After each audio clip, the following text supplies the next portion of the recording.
Sahabat Oase Rohani Katolik yang terkasih, dimanapun Anda berada, apa kabar? Senang sekali saya, Bernadette Esther, bisa kembali hadir dan menyapa Anda dalam acara Oase Rohani Katolik edisi hari ini, Pekan Biasa ke-10. Saya berharap Anda senantiasa bersukacita karena rahmat Allah senantiasa melindungi dan menyertai Anda dalam segala suka dan duka. Santo Filipus Neri mengatakan, bersukacitalah senantiasa, karena sukacita adalah jalan untuk berkembang dalam kebajikan. Saya pun merasakan sukacita karena di studio Oase Rohani Katolik saat ini sudah hadir Romo Fredericus Jelahu Maigahoaku PR, yang akrab disapa Romo Edi. Saya yakin sahabat Oase Rohani Katolik sudah sangat mengenal sosok Romo Edi dan sudah juga mendengar dan menikmati suara emasnya. Nanti kita akan mendengarkan setelah kita di penghujung acara sebelum penutupan. Mari kita sapa Romo Edi lebih dulu. Apa kabar Romo? Baik.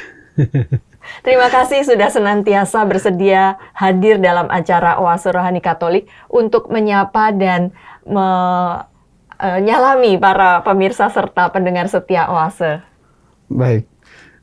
Terima kasih. Sahabat Oase Rohani Katolik, senang sekali saya bisa kembali berjumpa dengan Anda semua, dan saya berharap kita semua ada dalam kondisi yang terbaik untuk saat ini dan bisa terbuka hati dan pikiran untuk mendengarkan firman Tuhan dan menimba inspirasi yang baik untuk kehidupan kita.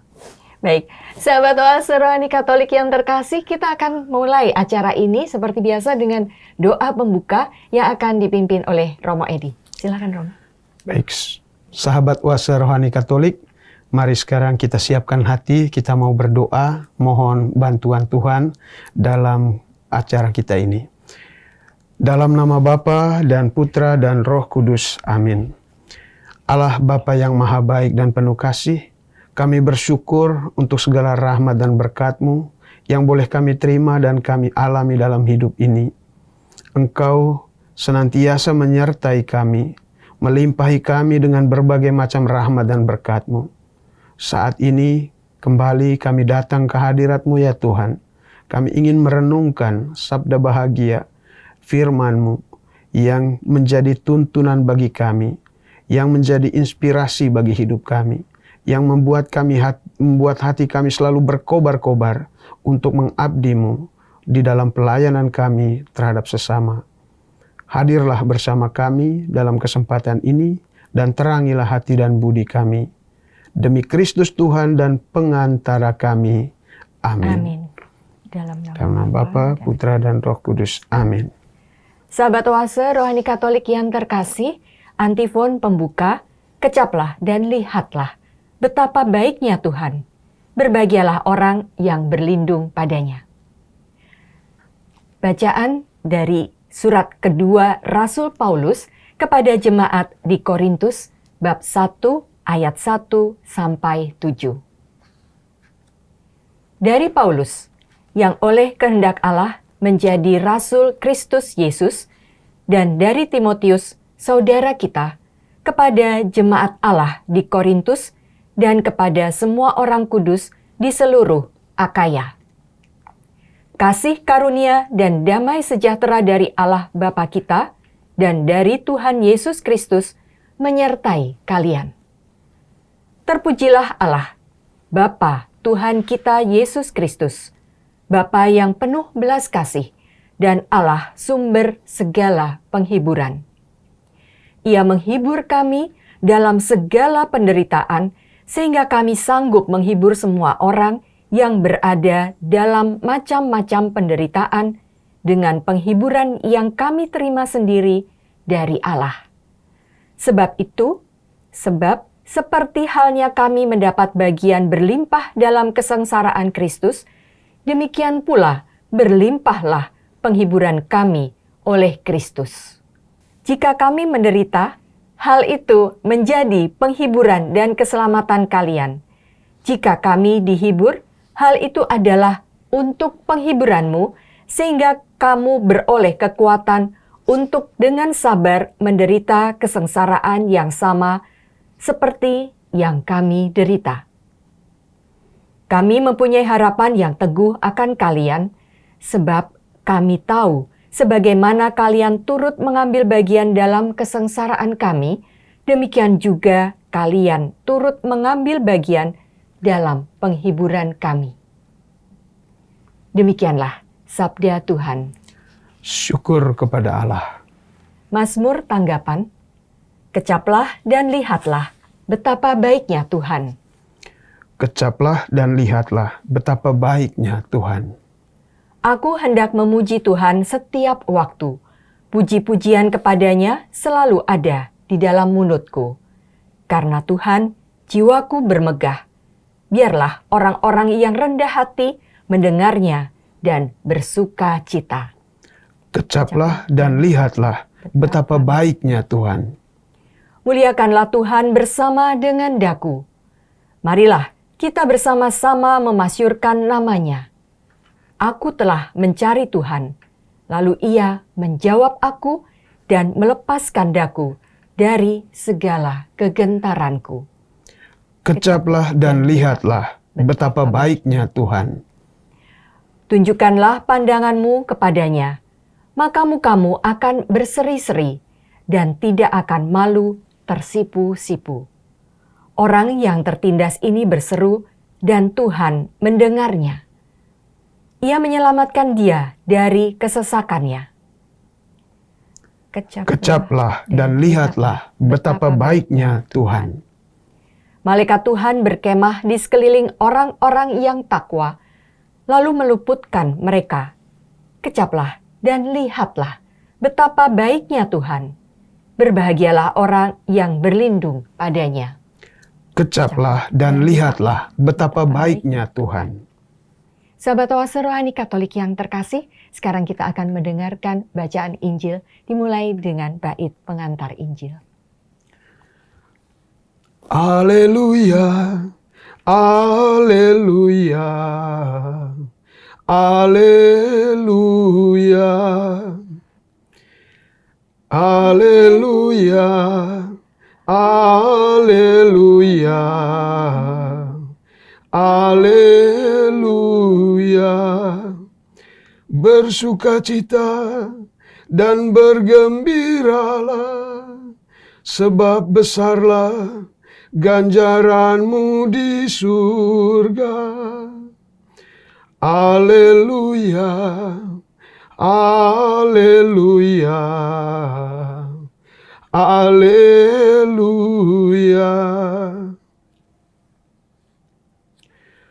Tuhan bersamamu. Dan bersama rohmu. Inilah Injil suci menurut Santo Matius. Dimuliakanlah Tuhan. Pada suatu hari, Yesus naik ke atas bukit sebab melihat orang banyak. Setelah ia duduk, datanglah murid-muridnya kepadanya. Maka Yesus pun mulai berbicara dan mengajar mereka, katanya, "Berbahagialah orang yang miskin di hadapan Allah, karena merekalah yang empunya kerajaan sorga. Berbahagialah orang yang berduka cita, karena mereka akan dihibur. Berbahagialah orang yang lemah lembut, karena mereka akan memiliki bumi.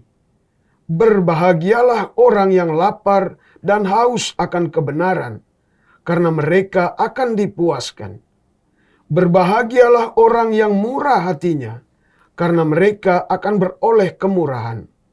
Berbahagialah orang yang suci hatinya, karena mereka akan melihat Allah.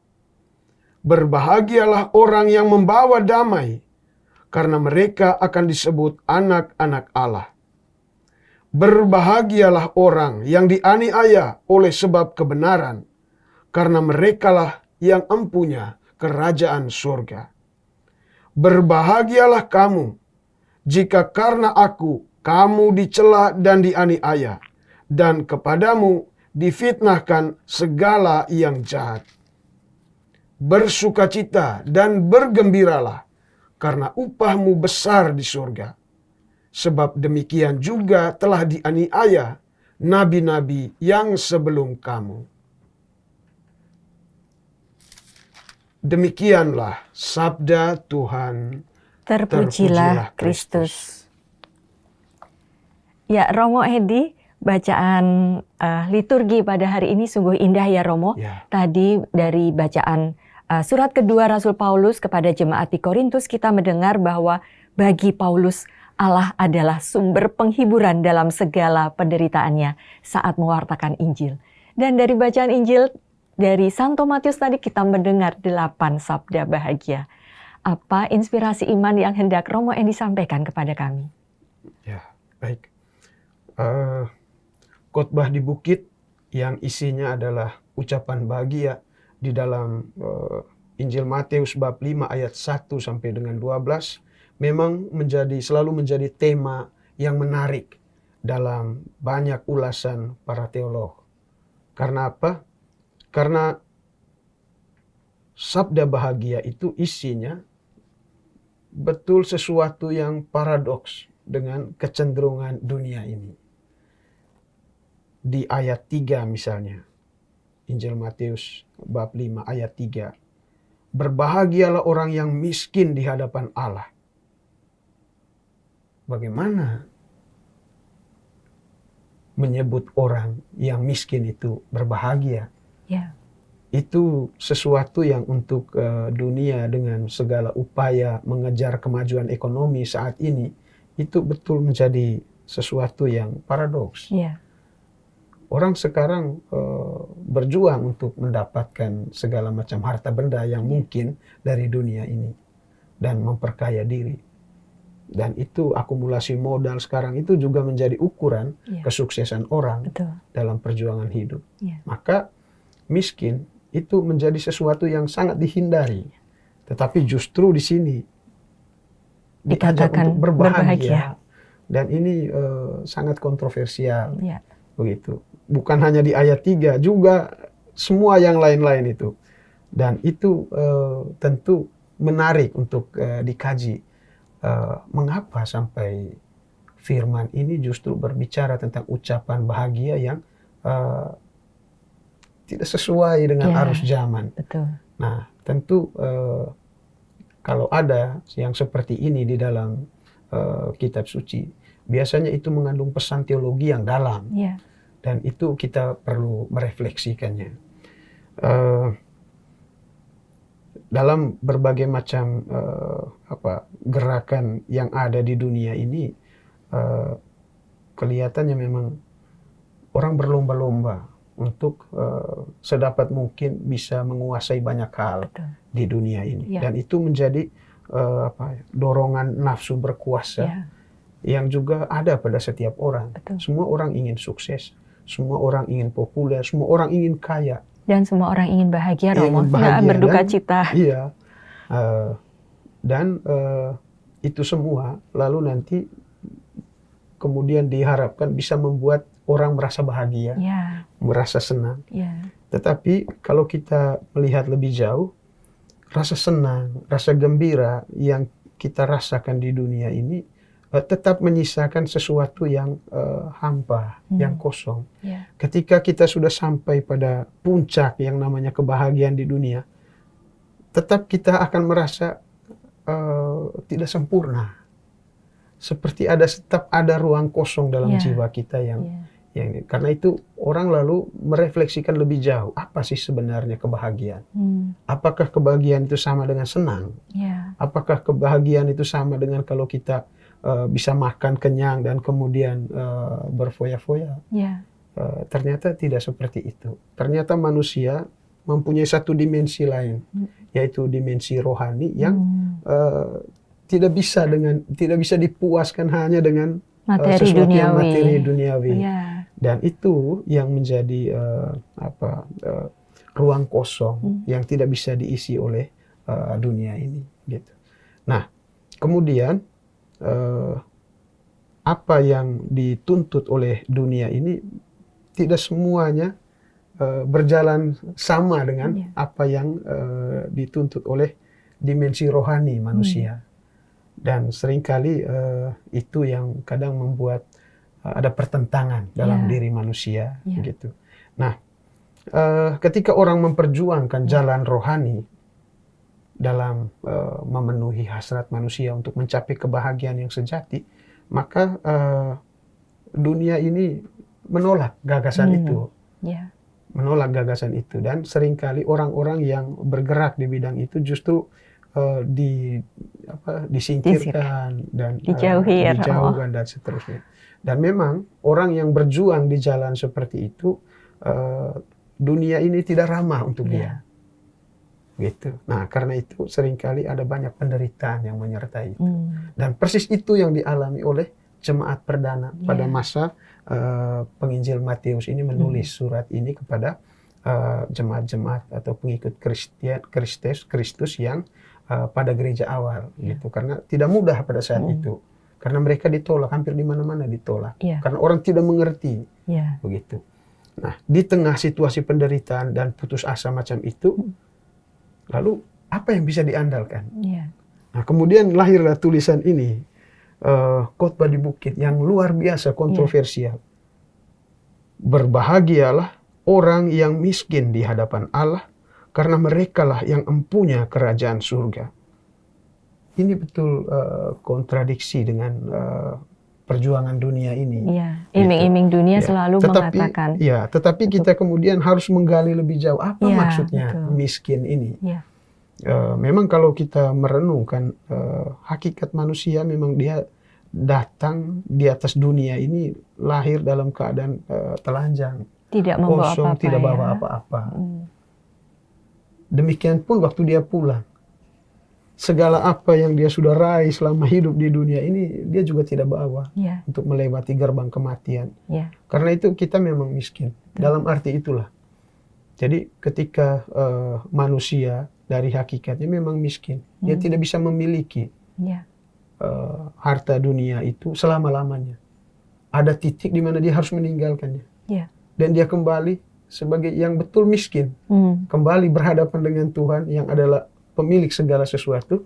Disitulah orang menemukan bahwa memang kita miskin.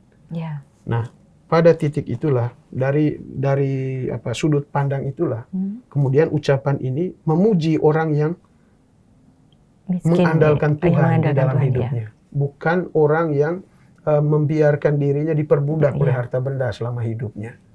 Nah, karena itu berbahagialah orang yang miskin di hadapan Allah, mau mengungkapkan dimensi itu, bahwa kita manusia dari hakikatnya bergantung sepenuhnya kepada Tuhan. Hanya cinta dan rahmat Tuhan yang bisa membuat menjadi kita andalan untuk hidup kita. Demikian juga misalnya, berbahagialah orang yang berduka cita, karena mereka akan dihibur. Memang selama kita hidup di dunia ini, ada banyak tantangan. Karena sebagai orang-orang dengan dimensi rohani, dunia ini kadang tidak ramah. Karena itu seringkali kita menghadapi dunia ini dengan segala nilainya itu membuat kita selalu berduka cita. Karena kita tidak diterima. Tidak ada kesesuaian gitu. Sehingga semangat dunia yang dikuasai oleh dosa seringkali membuat orang-orang yang hidup di jalan rohani selalu merasa berduka cita. Tapi justru mereka dipuji berbahagia kalau kita berduka cita. Tapi konteksnya adalah itu tadi.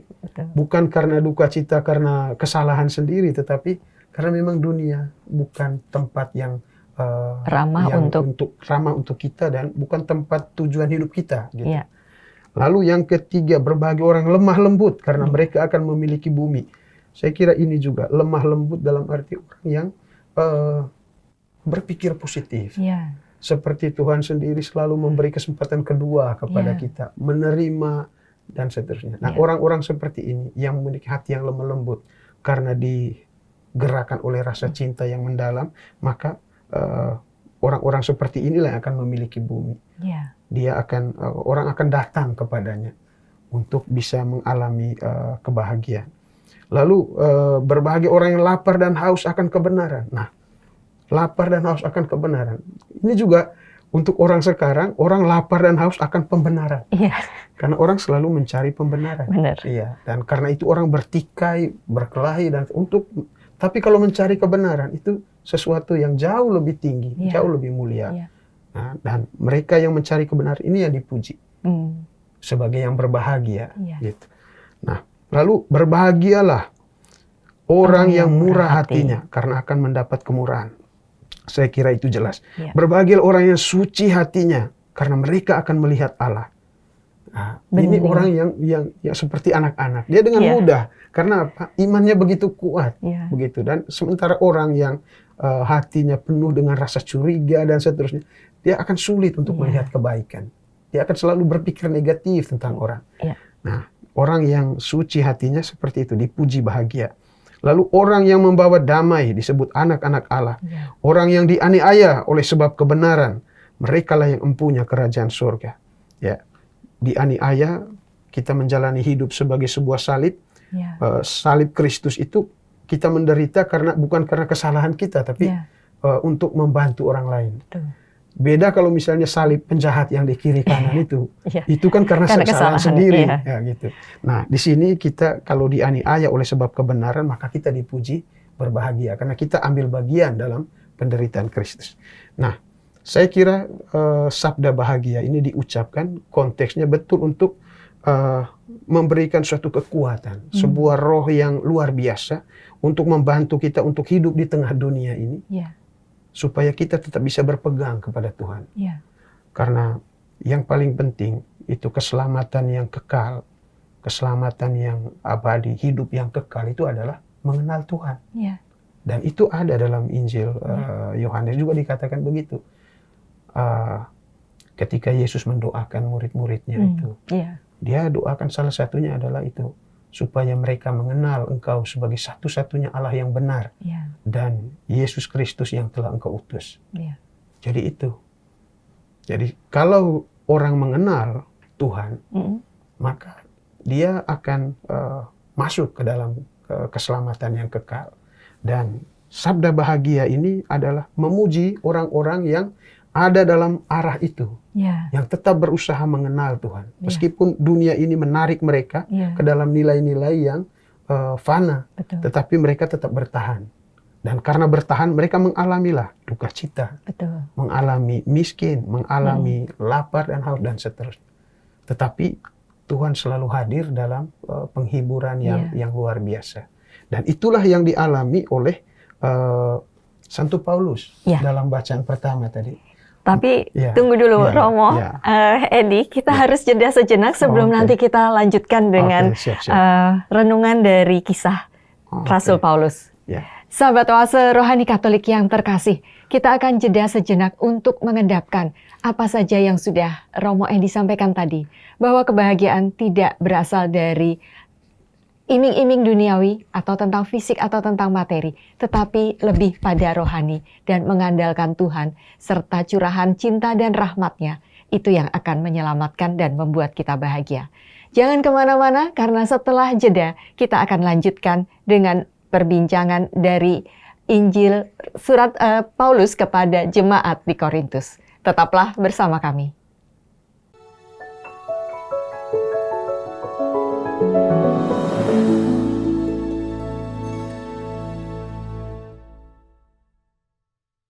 Sahabat Oase Rohani Katolik yang terkasih, terima kasih Anda masih bersama kami, Romo Fredericus Jelahu Maigahoaku PR dan saya Bernadette Esther. Bila Anda mempunyai pertanyaan, saran, kritik, atau hendak sharing iman, Anda bisa menghubungi kami melalui email dengan alamat orkkaj2021@gmail.com atau mengirimkan pesan melalui WA dengan nomor 0881 0251 33438. Nah, mari kita lanjutkan dialog iman kita. Romo Edi, tadi kita mendengar dari surat kedua Rasul Paulus kepada jemaat di Korintus, betapa Rasul Paulus mengatakan bahwa Allah adalah sumber penghiburan, bahkan dalam penderitaannya. Apa inspirasi iman yang hendak Romo bagikan kepada kami? Baik, apa yang diungkapkan dalam surat kedua Rasul Paulus kepada jemaat di Korintus sebenarnya masih dalam satu aras dengan ucapan bahagia yang tadi kita sudah dengar, kita dalami dari Injil Matius bab 5 ayat 1 sampai dengan 12. Di dalam surat kedua Rasul Paulus kepada jemaat di Korintus, Santo Paulus berusaha untuk meneguhkan iman dari jemaat di Korintus yang sudah dia bentuk, karena ternyata tidak mudah untuk mempertahankan iman di tengah situasi jemaat di Korintus. Ya. Karena mereka mengalami banyak tekanan, Ya. dibully dan banyak hal. Dan itu tidak mudah. Betul. Untuk menjalani sebuah kehidupan di tengah tekanan sosial yang begitu berat. Terutama dari orang-orang Yahudi yang pada masa itu memang masih belum bisa menerima tentang kabar gembira tentang Yesus Kristus. Karena itu Santo Paulus berusaha untuk memberikan penghiburan. Apa yang dilihat sebagai sebuah penghiburan itu adalah sesuatu yang datangnya dari Tuhan. Ketika itu kita berusaha untuk memahami apa artinya penghiburan di dalam Tuhan, maka ada satu hal penting yang harus ada di dalam hati dan diri kita, dalam budi dan hati kita, seperti yang juga dimiliki oleh Santo Paulus. Santo Paulus, kita tahu semua, awalnya dia itu siapa? Bagaimana dia berubah, bagaimana dia diubah oleh kuasa dari Tuhan Yesus sendiri. Dan setelah dia mengenal Tuhan Allah dan kemudian Yesus Kristus sebagai juru selamatnya, segala sesuatu dalam hidupnya berubah 180 derajat. Dan dia anggap segala sesuatu yang selama ini dia agung-agungkan itu sebagai sampah. Dia hanya punya satu fokus, konsentrasi dalam seluruh pelayanan, yaitu berusaha mewartakan kabar gembira tentang Yesus Kristus. Bahwa keselamatan itu hanya ada di dalam Tuhan kita Yesus Kristus. Dan perjuangan itu tidak mudah. Apa yang terjadi dalam Rasul Paulus adalah, dalam diri Rasul Paulus adalah sebuah pergeseran dari cara pandang dunia kepada suatu cara pandang baru, yaitu cara pandang di dalam Allah sendiri. Dan itu membuat perubahan besar dalam dirinya. Kalau kita melihat penghiburan yang diungkapkan oleh Rasul Santo Paulus kepada jemaat di Korintus, kita hanya bisa mengerti itu sebagai sebuah penghiburan, sebuah kekuatan, sebuah roh yang membantu kita, kalau kita sungguh memiliki sebuah pemahaman atau cara pandang bahwa Allah menyertai kita dalam kehidupan ini. Allah itu dapat diandalkan untuk hidup kita di dunia ini. Dan dunia ini bukan tempat yang abadi bagi kita. Kita pada suatu saat akan kembali. Kita akan berjumpa dengan Tuhan. Kita akan kembali ke hadirat Tuhan. Cara pandang seperti itu akan mengubah kita, cara kita dalam menjalani hidup di dunia ini. Dan itulah yang dialami oleh Santo Paulus. Karena itu kita lihat dalam seluruh kehidupan Santo Paulus, dia penuh dengan penderitaan. Tetapi justru di dalam penderitaan itu dia merasa bahagia. Dia merasa sukacita yang melebihi segala macam sukacita yang pernah dia bayangkan. Dan itulah sukacita yang kekal, yang abadi. Karena sukacita itu terjadi di dalam Tuhan. Dan penghiburan, kata-kata penghiburan yang diucapkan Santo Paulus ini juga dalam perspektif itu. Bahwa Tuhanlah yang menjamin hidup kita ini. Bukan hal-hal duniawi. Hal-hal duniawi itu penting. Tetapi bukan menjadi tujuan. Dia diberikan kepada manusia untuk kita gunakan supaya kita bisa sampai kepada Tuhan. Mengenal Tuhan. Karena itu segala hal di dunia ini bukan untuk kita jadikan milik kita, diri kita. Tetapi untuk kita gunakan sebagai sarana yang membantu kita untuk sampai kepada Tuhan. Mengenal Tuhan. Dan saya kira disitulah titik bagaimana kita bisa memahami sabda bahagia itu sebagai sungguh-sungguh sesuatu yang membahagiakan. Suatu roh yang sangat luar biasa. Yang sangat revolusioner. Untuk membalikkan cara pandang, cara hidup kita di dunia ini. Seperti yang sudah dialami oleh Santo Paulus. Maka dalam bagian pertama dari salam yang dia ucapkan begini. Kasih karunia dan damai sejahtera dari Allah, Bapa kita, dan dari Tuhan Yesus Kristus menyertai kamu. Kalau kita tidak punya cara pandang bahwa segala sesuatu itu ada di dalam kuasa Tuhan, keselamatan kekal itu bisa kita dapatkan di dalam Tuhan, maka kata-kata ini kita tidak bisa mengerti, kita tidak bisa temukan kekuatannya. Tetapi kalau kita melihat hidup ini ada di dalam Tuhan, maka kasih karunia dan damai sejahtera dari Allah Bapa kita dan dari Tuhan Yesus Kristus menyertai kamu. Kalau ini yang terjadi dalam hidup kita, apakah yang bisa membuat kita takut? Karena Allah menyertai hidup kita. Nah, inilah sebuah penghiburan yang bisa sungguh menjadi roh yang dahsyat kalau kita bisa menggeser cara pemahaman kita. Dan untuk mengerti sabda bahagia dan juga penghiburan dan cara hidup dari Santo Paulus dalam kehidupan kita, memberi inspirasi kepada kita, kalau kita pelan-pelan belajar untuk menggeser cara pandang kita. Bahwa dalam hidup kita ini yang harus kita andalkan adalah Tuhan.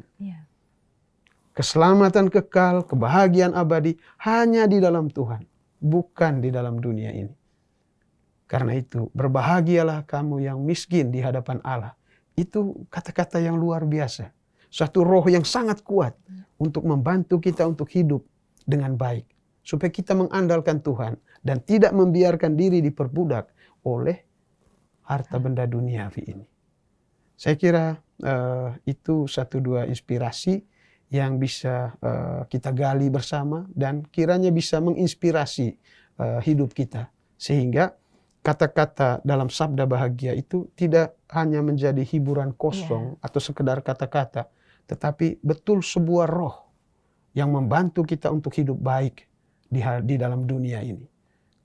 Supaya kita bisa mengenal Allah yang sejati, Allah yang hidup, dan Yesus Kristus sebagai jalan, kebenaran, dan hidup. Saya kira itu. Terima kasih Romo Edi atas renungannya yang bernas dan sungguh meneguhkan iman kami. Sahabat Oase Rohani Katolik yang terkasih, kita sudah berada di penghujung acara. Tetapi saya yakin kita akan lebih berbahagia bila bisa mendengar Romo Edi bernyanyi. Silahkan Romo. Baik, terima kasih. Saya kembali diminta untuk bernyanyi dan saya akan menyanyikan lagu Ku Mau Iring Tuhan. Lagu ini saya pilih karena saya pikir ketika kita bisa melihat secara baru hidup kita yang mengandalkan Tuhan itu, maka lagu ini saya pikir baik untuk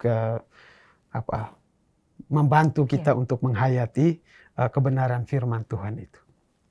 Ku mau iring Tuhan. Semoga saya bisa menyanyikan dengan baik. Saat sunyi, saat sepi, ku merenung nasib ini. Sesungguhnya hidup ini tak berarti tanpa salib Tuhan bersamaku. Sungguh aku menyesali akan hidupku begini. Ku abaikan kasih setiamu, hidup dalam dosa penuh nista. Kali ini Tuhan, ku mau iring Tuhan, memikul salibmu dengan sejuta harapan. Dunia ku tinggalkan, dunia ku lupakan, ku mau ikut bersamamu Tuhan. Ku mau ikut bersamamu Tuhan. Terima kasih Romo Edi. Sahabat Oase Rohani Katolik yang terkasih, mari kita akhiri acara Oase Rohani Katolik edisi hari ini dengan doa dan berkat dari Allah melalui Romo Edi. Silakan Romo. Baik sahabat Oase Rohani Katolik, mari kita akhiri dengan mengucapkan syukur. Dalam nama Bapa dan Putra dan Roh Kudus. Amin. Allah Bapa yang Maha Baik dan penuh kasih, kami bersyukur untuk rahmat dan penyertaan-Mu saat ini, sehingga kami dapat menimba begitu banyak inspirasi dari sabda bahagia yang telah diperdengarkan kepada kami, dan juga renungan yang kiranya bisa membantu kami untuk menghayatinya. Sertailah kami dalam perjuangan kami selanjutnya di dunia ini, agar kami tetap menjadi anak-anak-Mu yang penuh dengan sukacita dan kegembiraan dalam menjalani hidup kami, meskipun dunia ini tidak selalu ramah untuk kami. Sertailah kami ya Tuhan dan teguhkanlah kami, demi Kristus Tuhan dan pengantara kami. Amin. Amin. Mari kita mohonkan berkat Tuhan. Tuhan bersamamu. Dan bersama rohmu. Kita sekalian, semua orang yang kita doakan, tugas dan pelayanan kita, serta keluarga kita masing-masing, senantiasa dibimbing, dilindungi, dan diberkati oleh Allah yang Maha Kuasa, Bapa dan Putra dan Roh Kudus. Amin. Amin. Sahabat Oase Rohani Katolik yang terkasih, dengan demikian usai sudah acara Oase Rohani Katolik edisi hari ini. Saya Bernadette Esther dan saya Romo Frederikus Jelahu Maigahwaku. Kami berdua pamit undur diri. Selamat melanjutkan aktivitas Anda dan sampai jumpa pada acara Oase Rohani Katolik edisi berikutnya. Salam.